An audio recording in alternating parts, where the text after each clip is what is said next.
नमस्कार। बिहार विधानसभा चुनाव का माहौल जानते जानते हम पश्चिम बंगाल और नेपाल से सटे किशनगंज तक आ पहुंचे हैं। किशनगंज की 70% आबादी मुस्लिम है और एमआईएम नेता असदुद्दीन ओवैसी पिछले एक हफ्ते से यहां डेरा डाले हुए हैं। कुल 4 विधानसभा सीटें हैं। 2015 में लालू नीतीश ने जब हाथ मिलाया था तो सारी सीटें जीत ली थी। आपको जान के ये अचरज होगा कि 70% मुस्लिम आबादी के बाद भी किशनगंज से एक बार बीजेपी नेता शहनवाज हुसैन चुनाव जीत चुके हैं। तो इस बार किशनगंज का चुनावी माहौल क्या है आपको दिखाते हैं। किशनगंज के कुछ आम लोगों से बात करते हैं। हम इधर ये जानने के लिए आए हैं, आपको मालूम है? जी। क्या मालूम? इलेक्शन है आने वाला टाइम में 7 तारीख को। हाँ, और हम क्या पता करते हैं? जी, माहौल क्या है? आप देखते हैं? जी, बराबर देखते हैं आपको सर। तो चलिए आप पहले आप ही से शुरू करते हैं। जी। क्या माहौल है अब की बार तेजस्वी सरकार। इधर? जी। वजह क्या है? वजह बस 15 साल बहुत हो गया, अब नहीं सहना है। बदलाव? जी, बदलाव। तो तेजस्वी ठीक है? जी, बिल्कुल ठीक है। नीतीश कुमार भी तो पहले ठीक थे आप लोगों को। वो ठीक थे, मेरा पुराना हो गया ना, बुरा हो गया ना, अब यंग को लाना है। मौलाना आप बताइए। अब जो भी आए जनता का भला करे। 15 साल तक तो इसको देख लिए, अब देखते हैं कि आगे जो आता है वो क्या करता है। सबको मौका मिलना चाहिए। अरे कौन आएगा?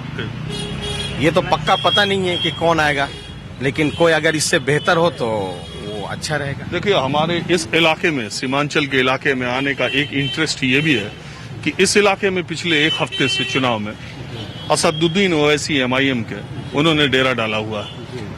पिछली बार अभी जब बाई इलेक्शन हुआ था यहाँ के विधानसभा का, तो इस इलाके की जनता ने एमआईएम को चुन दिया था। खाता खुल गया था, उनका एक विधायक है। मुसलमान वोटों की वजह से असदुद्दीन ओवैसी को लगता है कि किशनगंज उनका एक गढ़ हो सकता है। आप मुझे बताइए कि आप उनको कैसे देखते हैं? वो पैठ बनाने में कामयाब होंगे या वो इस इलेक्शन में जो एकदम दो तरफा हो रहा है उसमें वोटों का बंटवारा कर रहे हैं? ऐसा तो पूरा महसूस नहीं हो रहा है कि वोटों का बंटवारा हो रहा है, लेकिन अगर वो आ जाए और काम करे तो बेहतर है, और ना आए उसके जगह कोई दूसरा भी आ जाए और काम करे वो बेहतर है। हमें तो भाई ये चाहिए कि भाई रोजगार चाहिए और जो गरीब लोग हैं उसका भला चाहिए, चाहे जो भी आ जाए। बस यही है कि वो जो है मतलब लोगों को बांटे नहीं, आपस में सबको मेल जुल करके रखे, हिंदू मुस्लिम सब एक साथ रहे और सबका जो है भला करे। वो नहीं, आप ओवैसी को कैसे देखते हैं? एक नेता के रूप में देखते हैं कि एक जो है नेता है, अब वहां से आया है अपने तकदीर को आजमाने के लिए। अगर अल्लाह ने उसके तकदीर में बेहतर सोचा है, आ जाए तो बेहतर होगा, और अगर दूसरा आ जाए उसके नसीब में बेहतर है तो वो ज्यादा बेहतर होगा। खुलेंगे नहीं मतलब आप चाचा? चुनाव का माहौल तो ठीक ही चल रहा है, और क्या, सब अपने अपने तौर पर मेहनत कर रहे हैं। इलेक्शन में तो अब देखिए, अब हम तो बताए कि बस हाल नजर आने के बाद ही पता चलेगा। अच्छा, एक बात और तो हम नहीं कर सकते। एक बात और बता दीजिए, क्या मुसलमानों में कुछ परसेंटेज है जो एनडीए यानी नीतीश और मोदी की तरफ भी जा सकता है? एनडीए की तरफ तो रुझान कम लग रहा है। नहीं, मैं ये पूछो, आप क्या पूछना चाहते हो? अरे ये चुनाव की फिजा है। हाँ। चारों तरफ नारे चल रहे हैं, चारों तरफ सियासतदान देख रहे हो, हेलीकॉप्टर उड़ा रहे हैं। हो ही रहा है। हाथी छाप जिंदाबाद है, पतंग छाप जिंदाबाद, हाथ छाप जिंदाबाद, ये होता ही है। यहाँ भी वही हो रहा है। अब अपना अपना मत है, अपनी राय है, आदमी इस्तेमाल करे। इसके अलावा और क्या पूछना चाह रहे हो? पूछो आप। विकास हुआ कि नहीं हुआ, काम हुआ कि नहीं हुआ, तालीम कैसी, शिक्षा क्या है? यही तो पूछ रहे हैं। 15 साल का विकास हुआ? विकास तो बस देखिए, नीतीश की सरकार में कोई विकास नहीं हुआ। ये जो है सेंटर के दबाव में आकर के हमेशा उलझा रहा, कोई काम नहीं किया। लोग बोलते हैं जंगल राज, आज बेकारी राज चल रहा है, आज बेरोजगारी राज चल रहा है, लोग भूखे मर रहे हैं, केंद्र सोया हुआ है, नीतीश कुमार तो और डबल बिस्तर में सोए हुए हैं। ऊपर जो बोल रहा है वैसा नीतीश कुमार कर रहे हैं। ये जंगल राज को छोड़ दीजिए, जंगल राज गुजरे हुए बहुत दिन हो गया, 15 साल पहले का बात था। लेकिन आज भी इस 15 साल जो राज किया जो भी जंगल राज, हाँ वाकई में ये 2 होना चाहिए। और ये जो अभी सरकार चल रही है, ये सर जंगल राज 2 है। पहले था जंगल राज, अब हो गया जंगल राज 2। नीतीश जी का? जी हाँ। तो अब तीसरा आएगा या कुछ? आप देखिए, अब 5 साल उसको चांस देते हैं, नहीं होगा फिर चेंज कर देंगे। कि मुसलमान सबसे पहले उनको वोट करते हैं जो बीजेपी को हराता है, दूसरा उनको वोट करते हैं जो उनका सबसे प्रिय होता है, तीसरा देखते हैं कि सरकार किसकी बन रही है। ऐसी स्थिति में आपको लगता है कि इस इलाके में, सीमांचल में, ओवैसी जो कोशिश कर रहे हैं वो किसी तरह से आरजेडी को नुकसान भी पहुंचता है? नहीं, किसी तरह से नुकसान नहीं पहुंच रहा है। यहाँ लोग जो है मिलजुल के, जहाँ पल्ला भारी तेजस्वी का है वहाँ लोग एमआईएम के लोग थोड़ा पीछे हट करके तेजस्वी को सपोर्ट कर रहे हैं। जहाँ पे एमआईएम के लोग अगर जीत रहे हैं वहाँ तेजस्वी के लोग पीछे हैं, एमआईएम को जो है सपोर्ट कर रहे हैं, चूंकि दोनों मिल करके जो है बिहार में गवर्नमेंट स्टैब्लिश करेंगे। विकास को चाटेंगे। हमारा धर्म पर अगर हमला होते रहे, एक मिनट, हमारे धर्म पर बार बार वो हमला करते हैं तो हम विकास को लेकर चाटेंगे। आज नया नया लागू कर रहा है, एनआरसी लागू कर रहा है, मदरसों में लागू कर रहा है, कुरान की तालीम नहीं होना चाहिए। तो ये क्या है? ये इस्लाम पर, मुसलमानों पर हमला हो रहा है। ठीक है, सारी दुनिया के मुसलमान फ्रांस के खिलाफ बोल रहा है और ये मोदी सरकार बोल रहा है कि नहीं हम आपके साथ हैं, तो ये हम समर्थन दे रहे। तो इससे क्या जाहिर होता है? हमारा कौम मार खा रहा आज गैर मुस्लिमों के चलते। आज अगर एक प्लेटफार्म में हम हो जाते ना तो मोदी सरकार नहीं चलती इनके, मगर हमारे अंदर फिरका नहीं। लेकिन फ्रांस की जिस घटना का आप जिक्र कर रहे हैं उसका बहुत विरोध भी दुनिया विरोध हम मुसलमान कर रहे हैं, हमारी सरकार नहीं कर रही। हमने जिसको चुन के प्रधानमंत्री देखा मोदी को कि भाई आने वाला भविष्य में मान गई है बीजेपी सरकार दे है इस्लाम के लिए, मुसलमानों के लिए अच्छा काम करेगा। ये तो अच्छा काम नहीं कर रहा है। कानून सिर्फ दे है एनआरसी मुसलमानों पर लागू होगा और किसी पर लागू नहीं हो रहा है। तो ये क्या है? ये मुसलमानों को दिखा रहा है। आज दे है बयान दिया जोगी कि बोले लब जहाद के लिए कानून बनना चाहिए। क्या कानून बनाएगा भाई?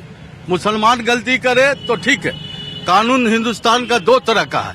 अगर मुसलमान गलती करता है तो उसके लिए आतंकवादी बनाता है, और गैर मुस्लिम हिंदुओं अगर गलती करता है तो उसको बोलता है ये दे है आपको देशभक्त है।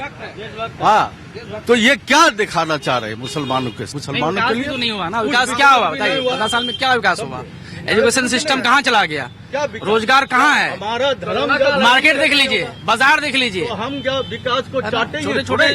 छोटा उद्योग खत्म हो गया। मुसलमानों के हक में कभी अच्छा सोच नहीं सकती, कभी नहीं। अच्छा ये बताइए, बीजेपी मुसलमानों के हक में कभी अच्छा सोचेगी नहीं, ना सोचती थी ना सोचेगी। औरतें जो है मुसलमानों के हक में अगर सोच ली, जिस तरह से कांग्रेस 70 साल राज किया उस दिन बीजेपी भी 70 साल राज करेगा। क्या मौलाना जी, क्या बोल रहे हैं? मैं कह रहा हूँ कि जितना पॉलिटिशियन है सबको कुर्सी चाहिए, सबको कुर्सी की लालच है। ठीक है, आप कुर्सी में बैठे रहिए, लेकिन आप सबका भला कीजिए। हिंदू मुस्लिम हर कोई खुश रहे उसमें। एक छोटे से छोटे जाति वाला भी आदमी जो खुश रहे, खुशहाल रहे, उसको 2 वक्त की रोटी मिले। आप रहिए वहाँ पे, लोग आपको सर पे बिठा के रखेंगे। लेकिन आप जो वहाँ तख्त पे बैठ गए तो सोचे कि मेरी बाप की जागीर है, जैसी मर्जी वैसे चलाते रहे, तो ऐसा तो नहीं चलेगा ना। हाँ, मैं आपसे एक बात पूछ रहा हूँ, मेरी जानने में दिलचस्पी है कि यहाँ से ज्यादातर मैंने देखा है कि सांसद जो हुए हैं, चाहे तस्लीमुद्दीन जी हो, चाहे एमजे अकबर हो, चाहे वो सब बाहर के नेता आते हैं। और दूसरी बात यह है कि शहनवाज हुसैन भारतीय जनता पार्टी से एक बार यहाँ चुनाव जीत गए 70% मुस्लिम आबादी में। ये कैसे हुआ? ये तो 22 लाख जीत गए। वो 22 लाख जीते हैं। वो शहनवाज हुसैन कोई बहुत बड़ा मुद्दा नहीं है, वो 22 लाख जीते थे।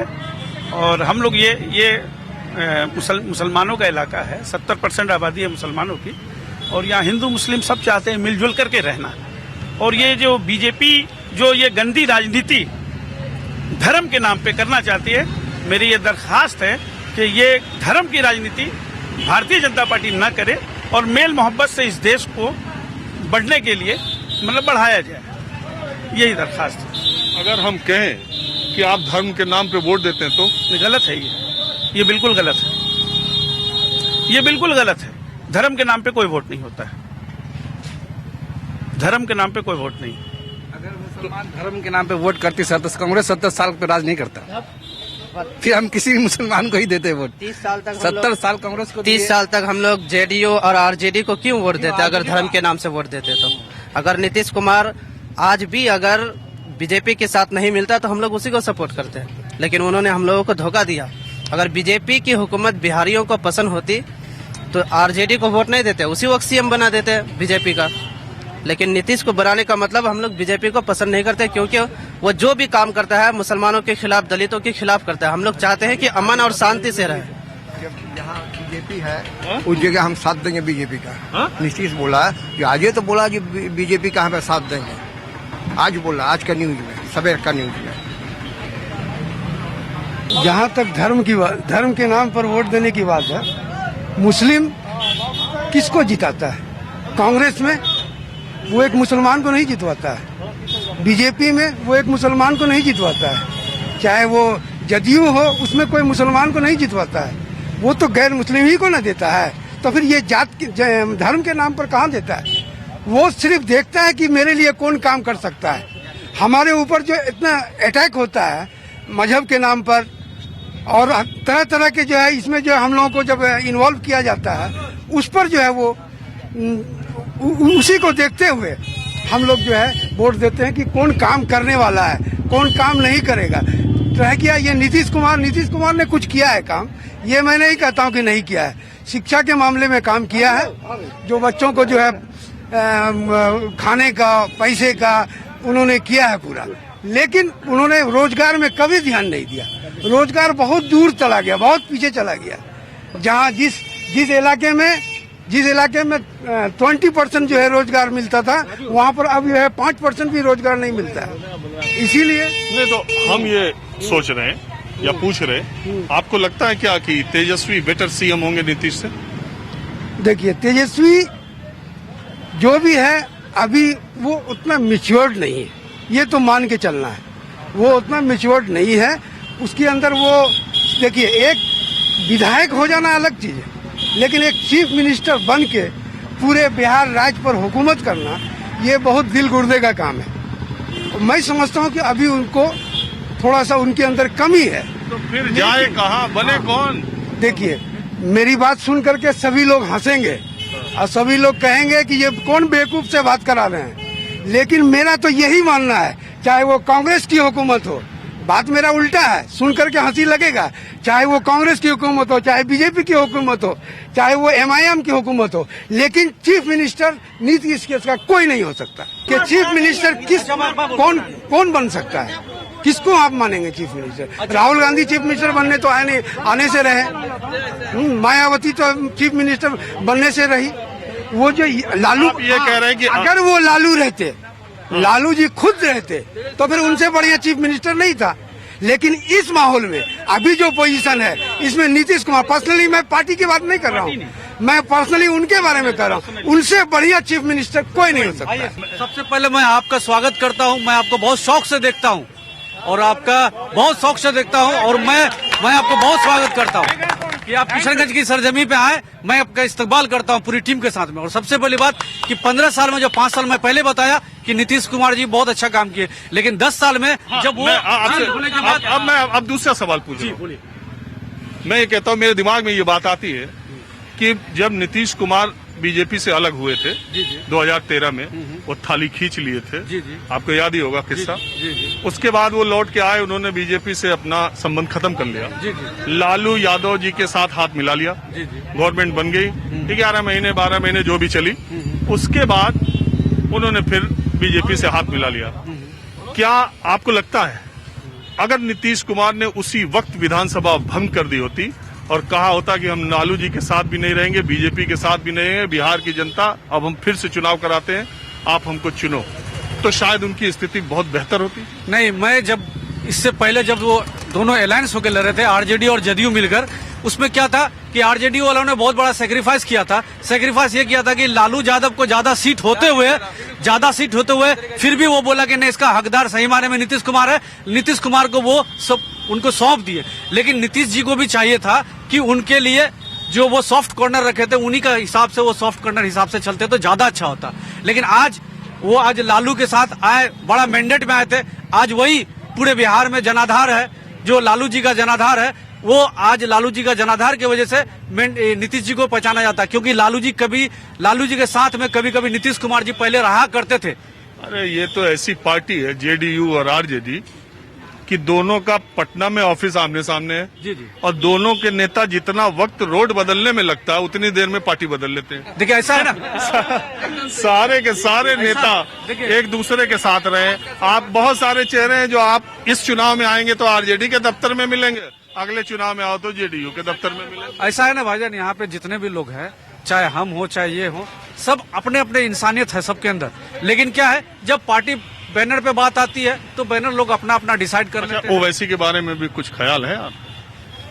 अब ओवैसी के बारे में है, लेकिन क्या है, अब क्या है कि वो एक लोकतंत्र में है ना, जमहूरियत है। एक अदना आदमी को भी लड़ सकते हैं, एक आला आदमी भी लड़ सकता है, कोई गरीब का बच्चा भी लड़ सकता है, कोई मुकेश अंबानी का बेटा भी लड़ सकता है। नीतीश कुमार को क्यों वोट दे आदमी, लालू यादव को क्यों वोट दे? हमसे तो सवाल, मैं तो सवाल पूछ रहा हूँ रिप्रेजेंटेटिव से, जवाब दे कि भैया आप यहाँ चूड़ी पट्टी में आके खड़े होकर के आप बात कर रहे हैं नीतीश कुमार ने क्या किया भैया?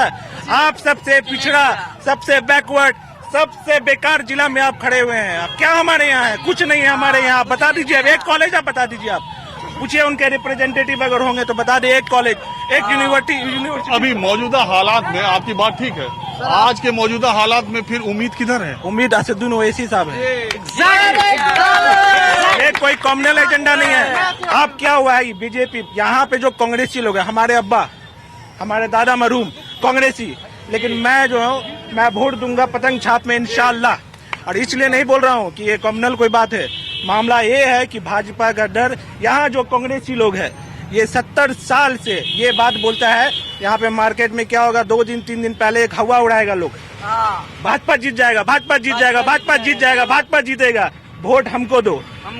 कौन कैंडिडेट है, क्या करेगा, क्या उनका मिशन है, क्या विजन है, कुछ मतलब नहीं है, कोई मैटर नहीं करता है। मैटर क्या करता है, भाजपा को हराओ, भाजपा को हराना है, आरएसएस को हराना है, हमको वोट दो।